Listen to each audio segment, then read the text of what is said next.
Social মিডিয়াতে দেখেছি, but পত্রিকা আসলে কোন উৎস থেকে এটা বলা হয়েছে এটা কিন্তু পদত্যাগ, নাহিদ আসিফের চমকপ্রদ সিদ্ধান্ত, দেশজুড়ে তোলপাড়। এই মুহূর্তে যা ঘটছে তা পুরো দেশকেই একেবারে নাড়া দিয়ে ফেলবে। প্রস্তুত থাকুন, কারণ 2024 সালের 15 ফেব্রুয়ারির মধ্যে পদত্যাগ করতে যাচ্ছেন অন্তর্বর্তীকালীন সরকারের তথ্য উপদেষ্টা নাহিদ ইসলাম এবং যুব ও ক্রীড়া উপদেষ্টা আসিফ মাহমুদ। তবে এরপরেই ঘটে আসল ধামাকা। এবার দেশের রাজনীতি এক নতুন পথের দিকে এগোচ্ছে, কারণ ছাত্রজনতার ঐতিহাসিক জুলাই বিপ্লবের পর একটি নতুন রাজনৈতিক দল আত্মপ্রকাশ করতে যাচ্ছে। দলটি শিগগিরই ঘোষণা করবে এবং এই দলে প্রথম কাজ হবে আহ্বায়ক কমিটি তৈরি করা, যার সদস্য সচিব হতে চলেছেন নাহিদ ইসলাম। গঠনতন্ত্র তৈরির কাজও চলছে দ্রুত।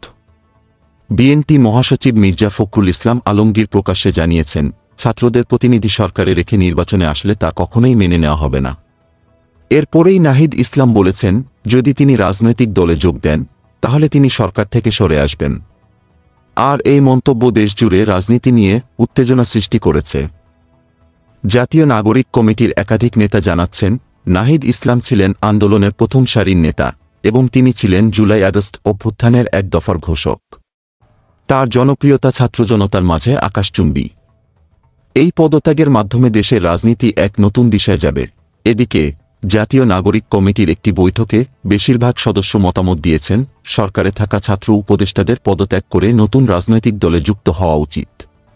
কেন্দ্রীয় যুগ্ম আহ্বায়ক আরিফুল ইসলাম আদিব বলেছেন, যারা জুলাই বিপ্লবে নেতৃত্ব দিয়েছেন তারা এখন সরকারের পদত্যাগ করে নতুন রাজনৈতিক উদ্যোগে নেতৃত্ব দেবেন। আদিব আরও বলেছেন, বাংলাদেশের কৃষক, শ্রমিক, ছাত্র জনতা অধীর আগ্রহে তাকিয়ে আছেন। তারা জানেন ফ্যাসিস্টের পরাজিত করে মানবিক মর্যাদাসম্পন্ন রাষ্ট্র গঠন করবে ছাত্র সমাজ।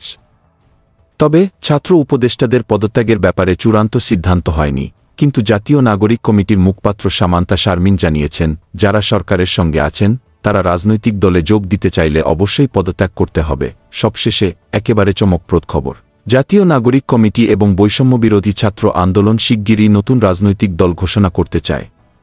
তারা 2024 সালের 15 ফেব্রুয়ারির মধ্যে দলটি ঘোষণা করতে চাইছে, আর এর জন্য তারা প্রস্তুতি নিচ্ছে।